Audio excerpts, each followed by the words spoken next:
Hello. I've been doing a lot of decluttering videos lately, and I wanted to hop on here and do a perfume video because I felt inspired. But that means you have to look at my face, and I'm sorry because I have no idea what is going on in the camera. I kind of put like a mirror so I could kind of see if I was in focus or not, but I can't really tell. And then half the screen is blocked, so I don't know what this looks like. I have no idea. So today I want to talk about my favorite scent combination, my favorite combination of notes, which is vanilla and white florals.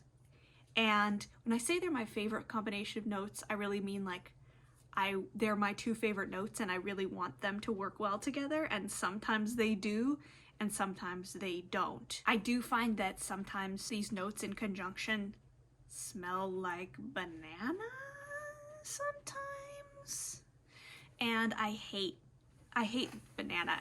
But these ones that I'm listing here to me don't smell like banana. So I try to pull things I own. It's like maybe half and half, because some might be my favorites, but they aren't. I don't own them. Some that are my favorites I don't own, and so I don't really want to say that they're my favorites because I haven't worn them enough to make that claim with any authority. So I'm gonna start with one that I've had.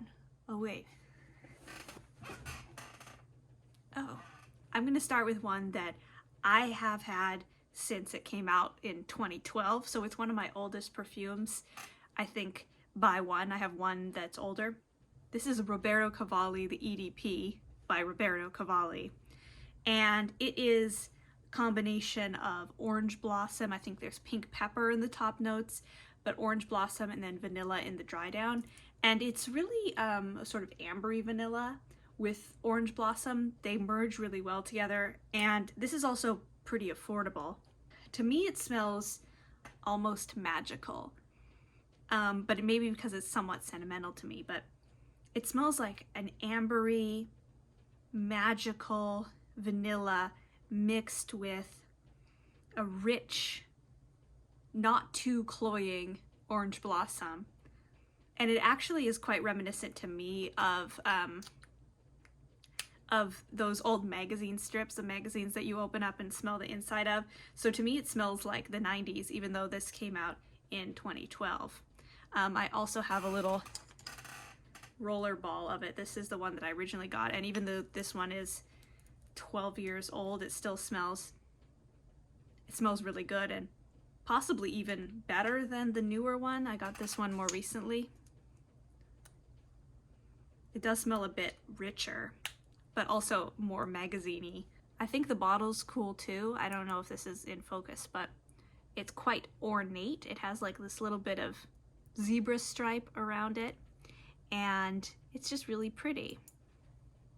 And like I say, it's very affordable. I don't remember how much I paid for this, but it was on like Mercari or eBay or something, so I didn't get it new, but it was like maybe $30 or something for this. This is 1 ounce.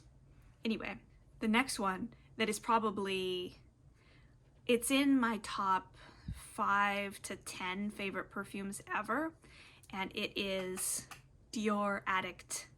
This is the 2014 formulation. I know the older one, I think the 2002 one, is really popular. This 2002 one was discontinued, and everybody says it was the best version. I have a little mini of it, I think, unless it's a fake, and it is really nice. It's almost boozy. It smells to me like a bit like Christmas, but I haven't really tried it very extensively because I'm scared to waste it, since this little guy was expensive. I don't remember how much, like $40 or something. But this one, even though it isn't the Holy Grail Dior Addict that everyone loves the most, is one of my favorites.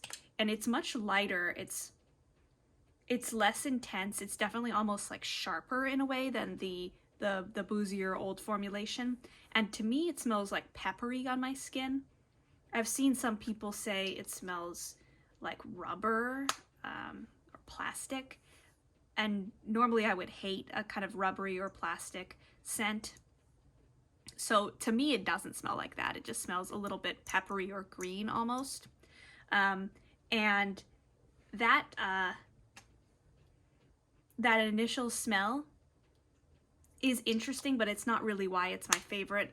It's my favorite because of the dry down. It sort of goes from that green peppery top to this really interesting vanillic dry down. It's very classy and to me almost somewhat dark, sort of edgy.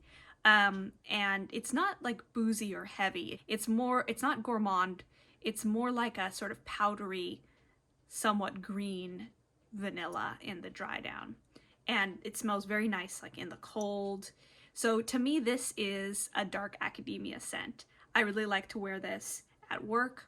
I like to wear this on like nights out as well. So I think it works well in both contexts, both a sort of day and night context. The next one.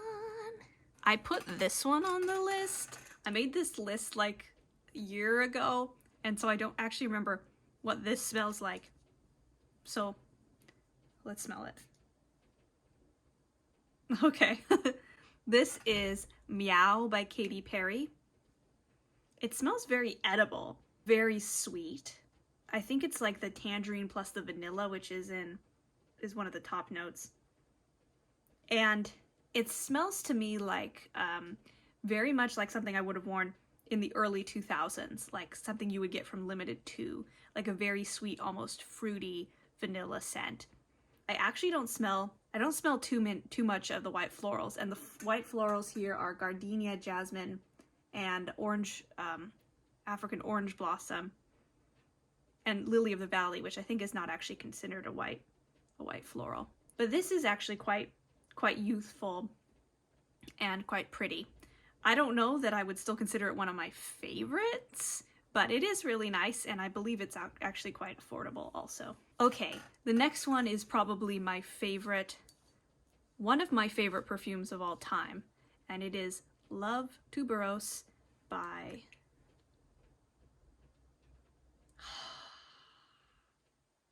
It smells so good. I literally want to eat this bottle. This is a creamy, delicious gardenia with vanilla integrated into it. I think the white florals here are perfectly balanced with the vanilla. It's not like either too like indolic or too green or anything, but it's also not too gourmand and too cloying. It's really beautifully mixed, and it's, as I say, quite tasty smelling. I want to eat it, but I also want to swim in it. And I actually wore this on my wedding day because it is a perfect kind of wedding scent. It's very stereotypically feminine, very youthful, and it's not going to be offensive to anyone, I don't think.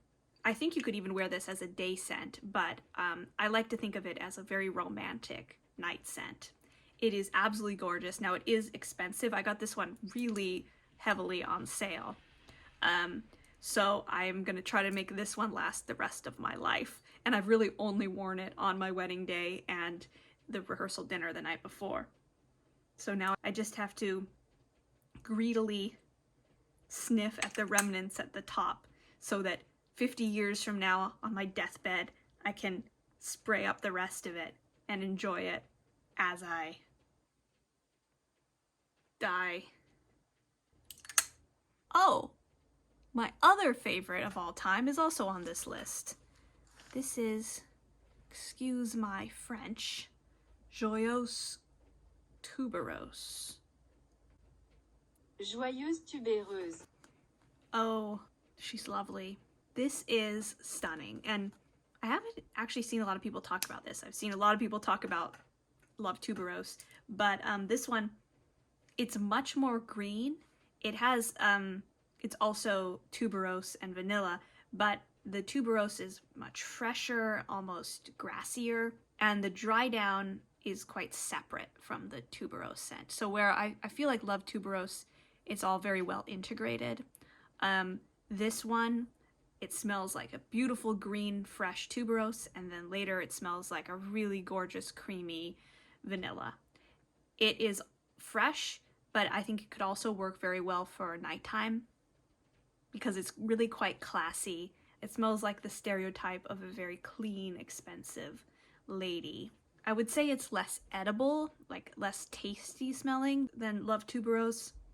It's more like a beautiful, fresh, sunny day. You're sitting in the garden, surrounded by beautiful flowers, and it's probably the Regency period, and you're wearing a like high-waisted gown and like some lace up here, and you have the little curls in front, and you have a very tasteful little pastry in front of you with a little bit of vanilla frosting on the top, and it's very romantic.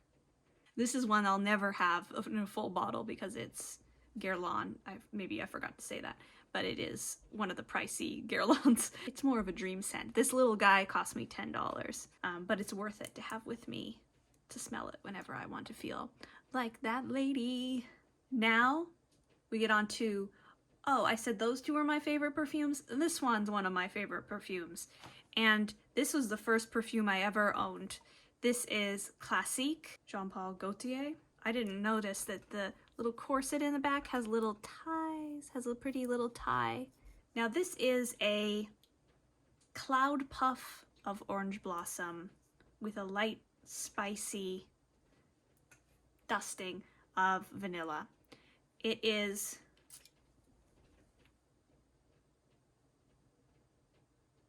there's a touch, just a touch of booziness, but it's quite a light, sprightly booziness, powdery and optimistic. I feel like it's quite elven. Like if I were a elven princess, I would be wearing this scent. I'd be wearing a outfit made of blossoms, orange blossoms, and I'd be dancing through the glen, and this is what you would smell. And there would be just a hint of like spice and booziness on the air from the other fairies who are having like a revelry of some sort. A dancing fairy scent, that's what this smells like. And I would also recommend Sophenade by Parfum de Marly, which is actually quite similar to the EDP version of this, except the EDP version of this doesn't have white florals in it, so I can't recommend that morally. But I will say that the EDP version of this is also one of my favorite scents. It smells quite similar, just a little bit less powdery and more boozy. This is the current EDP formulation. It's amazing. They're both amazing. I love them both. I would say this is like a fairy princess and this is like the fairy queen. But I don't actually know which one is my favorite. I got this one in maybe late high school. Not this bottle, but this scent. And then this, the EDP I got in early college, although it was, this is actually the same bottle that I got originally. This is the old formulation of the EDP. This is a bit of a segue, but they did change the formulation between this one and this newer EDP. I think they added mandarin, and for me, and I don't have the most sophisticated nose, but for me they smell the same. So I will say I bought this one because I was afraid of using this one because I didn't want it to run out, but I still wanted to smell something similar. But then when I got it, I was like, oh, I shouldn't have been afraid. Turns out it still exists. It smells the same to me. I mean, okay, not exactly the same. I think this one does smell a little better, but that may also have been because it's been macerating for 20 years, sitting on my shelf. Not 20 years, but like 15 years. Also have this little baby. This is the EDT.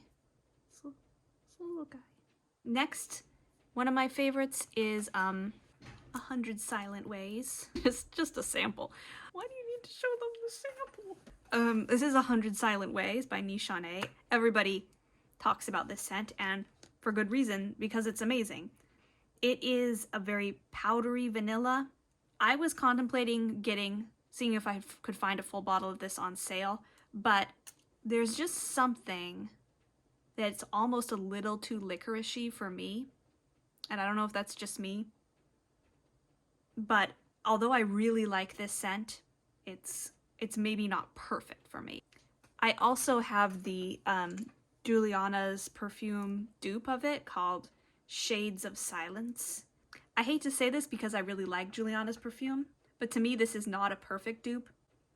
It has more of that licoricey scent to it. And maybe I'm just making that up because I don't know, it's definitely not in the notes. I should look at reviews and see if other people say that, but they aren't, I don't think they're a perfect match, at least to my nose. Another one that I want to mention, because it's amazing, and I don't have a bottle of it, but I have a sample somewhere. Look how little I have left.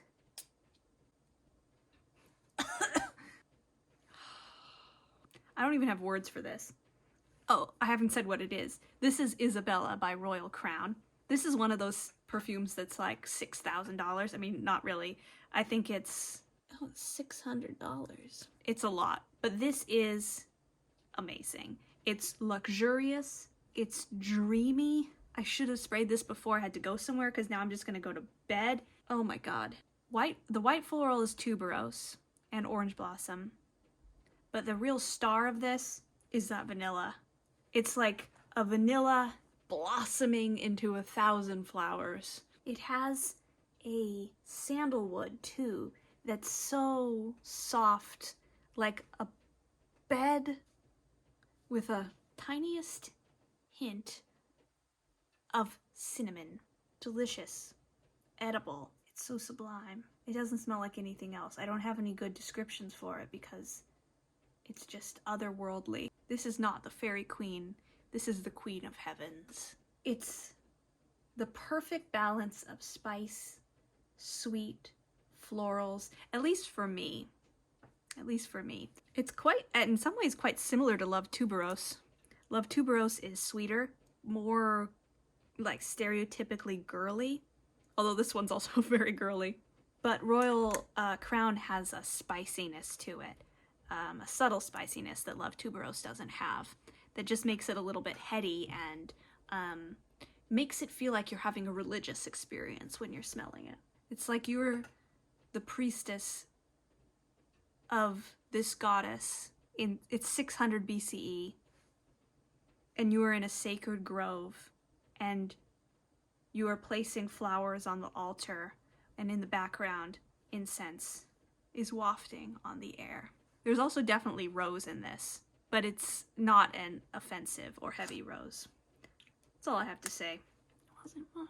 I also have a couple honorable mentions. They're honorable mentions not because they aren't as good as the others, but, well, I'll tell you. The first honorable mention, it's only an honorable mention because I don't have it, and so I can't really speak with any authority on it, and it's Jasmine Musc by Narciso Rodriquez. All I wrote on my notes here is fluffy jasmine. That's all I know. It's good. I like it. Second honorable mention is because I don't know if this really counts, but this is another Jean Paul Gaultier scent. This is Scandal by Night. It's discontinued. It's amazing. But does it count as a white floral plus vanilla? It has white florals in it, specifically Orange Blossom. It has vanilla in it, but really what dominates in this scent is the honey and the cherry. It's like a cherry dipped in beeswax. It's a waxy scent, which I really like. I don't know why. It's kind of close to its the original version. It's a flanker of Scandal, regular Scandal, but it has this cherry in it and this darkness. In some ways, it's almost like more conventional of a scent. It's very sweet and it has this bright cherry note. But to me, it's just very pleasant. But is it white floral plus vanilla? I don't know. Maybe I should later do a video on Jean Paul Gaultier scents because I have so many of them. Okay, so that wraps that up. I have others that I really enjoy, but those are the ones that I have or have samples of, except for that Jasmine Musc.